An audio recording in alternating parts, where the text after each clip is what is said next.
Hey guys, welcome to the Doula Diaries. I'm Heidi. I'm the host of the Birth Story podcast, which drops birth story episodes and expert interviews every Thursday.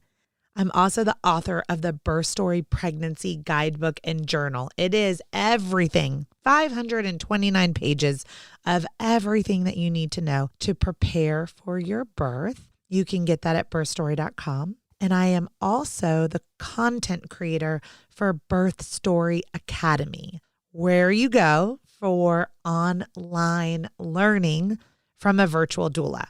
You can also get into my private Facebook community through Birth Story Academy. And here on Tuesdays is where we meet for Doula Diaries. So welcome. Okay, I had a great Thanksgiving last week with my family. How was yours? We were sitting around a campfire after Thanksgiving dinner and doing ridiculous karaoke when, of course, everyone started sharing their birth stories. Now, I love hearing from my sister, even though I was her doula, but I really love when my mom shares her birth stories too. And then, of course, all the friends in the neighborhood and my nieces that haven't had kids yet, just sitting around the campfire and listening to us tell birth stories. And my sister reminded me about her story in the book, page 28, Birth Story 1, She'll Be Coming Round the Mountain. Now, I also interviewed Sam on the Birth Story podcast early on. So if you want to scroll back to that episode, you can. But for today's Doula Diaries, I wanted to talk about why Sam's birth story was titled, She'll Be Coming Round the Mountain. And it's all about walking. So I will log on to Instagram or Facebook and I will see not only my own doula clients, but many of you guys posting videos of like trying to walk the baby out or walking the baby out. And I want to come on here really quick and just have a chat about how walking progresses labor, but walking doesn't necessarily induce labor. So walking can really tire you out. It can also be really effective. So I want to break down a couple of recent stories and where walking works and where it doesn't work. So as an example, I had a couple of clients over the last couple of weeks who texted me around 38, 39 weeks gestation. And they're over it. I get it. I gestated to 43 weeks. I know exactly what it's like to be 38 weeks pregnant and just be ready to meet your baby. And so they went on like the walking mission. I even had one client, Sarah, who walked 6 miles per day. And I was like, Sarah, this is never going to put you into labor. But once you go into labor, it could progress your labor. So in my sister's story, She'll Be Coming Round the Mountain. Sam went into labor really early in the morning with her second child and my niece Peyton. And all she wanted to do was listen to her body and move and walk. So we were up in Asheville, North Carolina, and we went to this little park, greenway called Bent Creek. And we walked Bent Creek. And as we walked, her labor contractions grew stronger and stronger. So we eventually figured we needed cell phone service. And so we left the forest, got in the car, drove home. And when we got home, her labor seemed to kind of stall out. So she sat on the birthing ball and rocked from side to side. And then she just opened her eyes and was like, I think I need to keep walking. My body just wants to keep moving. Well, it's Asheville and there's mountains, the Blue Ridge Mountains, if you guys haven't ever been. So Sam had me walking up and down, or I should say I was her doula, so I probably had her walking up and down that mountain. But no, really, she had me walking up and down that mountain, up and down the mountains. For anyone local at Asheville, it was right under Helen's Bridge. So we walked all the way up Bowcatcher Mountain to Helen's Bridge and back down. And her contractions went from 5 minutes apart to 4 minutes apart to 3 minutes apart. So every time until she felt that pressure to push, we just walked up and down the mountain. Eventually, we came home for a quick snack and Sam said, okay, I'm ready to birth her. So she literally used walking to walk her baby down to progress labor. We got to the hospital and within 2 hours of getting to the hospital, Peyton was delivered And my sister, nobody made it to the room. So my sister just delivered herself. If you refer back to last week's Doula Diaries on how we make birth pretty complicated sometimes. And my sister's little 6.5-pound baby just kind of came out on her own through walking. Like that is all we literally did to get her labor to progress, to get her baby to engage the pelvis, and to get her to come down and to birth her.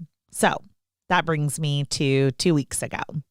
I had the pleasure of laboring with 2 clients back to back where we really utilized walking to progress the labor. Now, both of these clients had thought that walking may put them into labor. And we had the conversation about how it's really best to be horizontal.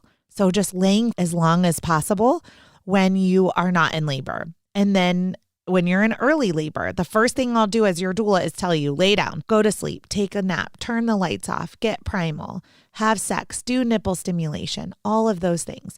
What I'm not going to tell you to do in early labor is go walk, go walk, go walk. When your labor starts to progress and you just can't lay down and sleep anymore, that's when we get walking. So I arrived at the first client and her contractions were about 5 minutes apart. She was in the bathtub. She had been relaxing all day. And I was like, I love you, but we're going to need to get out of the bathtub and move our body if you want to have a baby anytime in the next 48 hours. And so she got out of the bathtub. She listened to her doula. It was freezing cold in the winter. So we bundled up and we went walking around the neighborhood. Now, these are some of my favorite walks, you guys. It's the holidays. Everyone's out on their patios. We're walking in the neighborhood. And about every 3 to 4 minutes, a contraction is starting and my client's squatting. So I really like for everyone to squat during their contractions. So she's squatting. We're squeezing her hips. She had many tearful moments, but she really wanted an unmedicated birth. So we just kept walking. And I told her, we are going to walk until either your water breaks or your contractions are 2 to 3 minutes apart before we go to the hospital when you're in active labor. So we walked. And as I noticed as we were walking, her contractions were getting closer together, not because we were timing them, but because instead of having 1 contraction per block, we started having 2 contractions per block. And on 1 contraction in a deep squat, she said to me, Heidi, I feel like there's a balloon inside of me that's about to pop. And I was like, yeah, it's called your amniotic sac. And on the very next contraction, she was in a deep squat again, hands on the sidewalk, and pop, and her water ruptured. As soon as her water ruptured, she was in that nice deep Buddha primal squat, and her baby's head was able to come float right down into her pelvis and engage her pelvis. So what happened? Labor got turned on real quick. So we got in our respective cars and headed towards the hospital. I told her, I think you're probably about 2 to 3 centimeters dilated before we left. But now that your water broke, things could pick up very quickly. When I arrived in the parking garage, you guys, her labor contractions were 1 to 2 minutes apart, 60 to 90 seconds. I didn't even know how we were going to get her upstairs. And when she got into triage, she was 8 centimeters dilated. So that is the power of walking. Your body wants to move. It wants to sway. It wants to dance. It wants to walk. When you are feeling that urge to get up and move around, this is when I really encourage walking. But I don't encourage walking when you are 38 or 39 weeks pregnant to induce labor. I encourage walking because it's exercise and it feels good, and getting in nature and moving your body feels good. But I really don't want any of you guys to go out there and think that walking is just going to put you into labor. But if you are in early labor or prodromal labor, I want you to lay down and take a nap and be in the dark and stay horizontal as long as possible. And when you cannot be horizontal anymore, then I want you to get up and walk. One more quick story. I had a client who was laboring for about, let's say, 18 hours, and it just wasn't going anywhere. She just kept saying, I'm not in active labor, and she was already at the birth center, but her contractions were pretty far apart and still pretty short. So when I arrived on the scene, the first thing we did was we got to work with walking. She was definitely in active labor. She was no longer comfortable being horizontal when she called for help.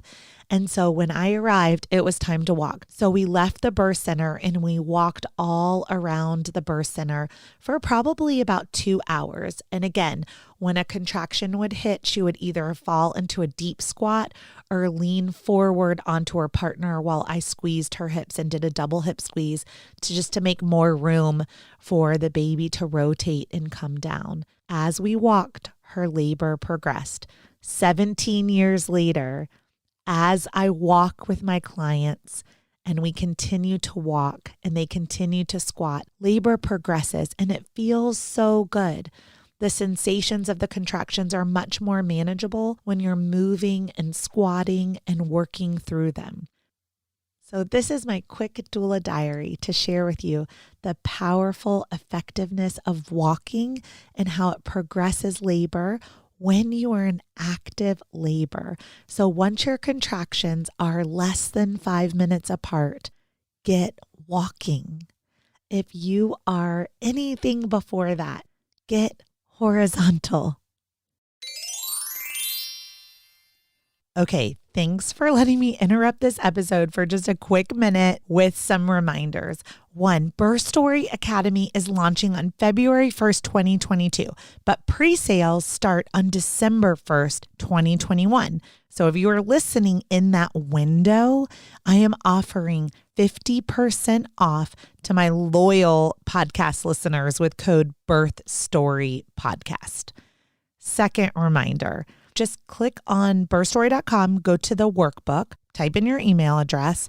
It unlocks an entire library of all of my free resources. So if you want to learn more about placenta encapsulation, delayed cord clamping, have birth plan templates, like whatever your heart desires, I probably have written a guide for it. My latest guides are on postpartum recovery and breastfeeding. So I hope you will check out all those free resources at birthstory.com. And last but not least, if you want to go the extra mile, I would love it if you would push pause and leave a review and then click the icon that says share and send the podcast or a favorite episode to someone that you know who is pregnant, trying to become pregnant, loves birth stories, or that would really enjoy the Birth Story podcast.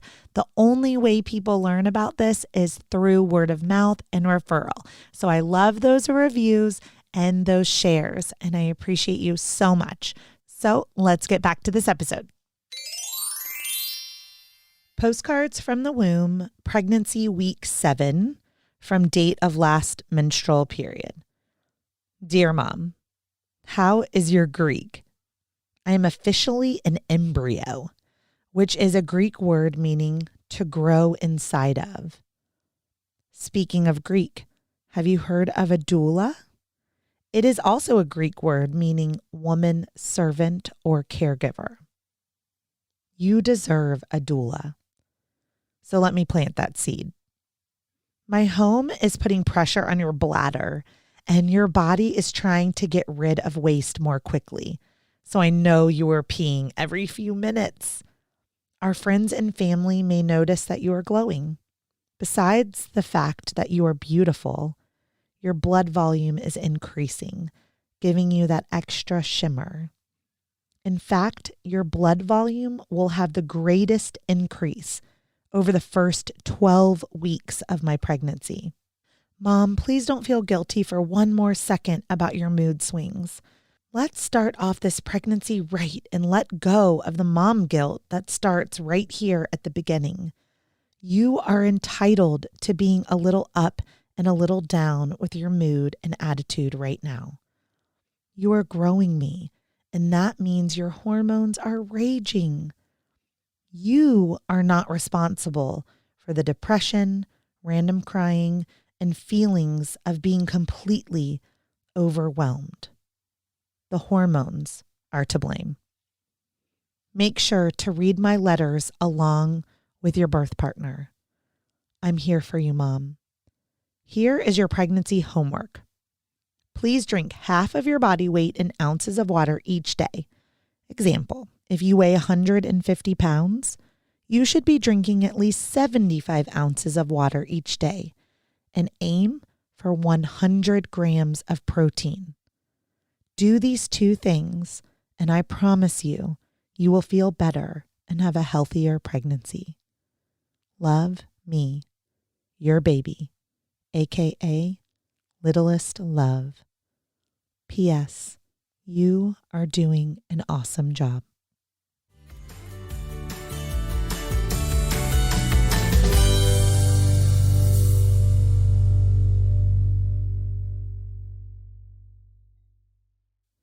Hey guys, a quick disclaimer from Postcards from the Womb that you just heard.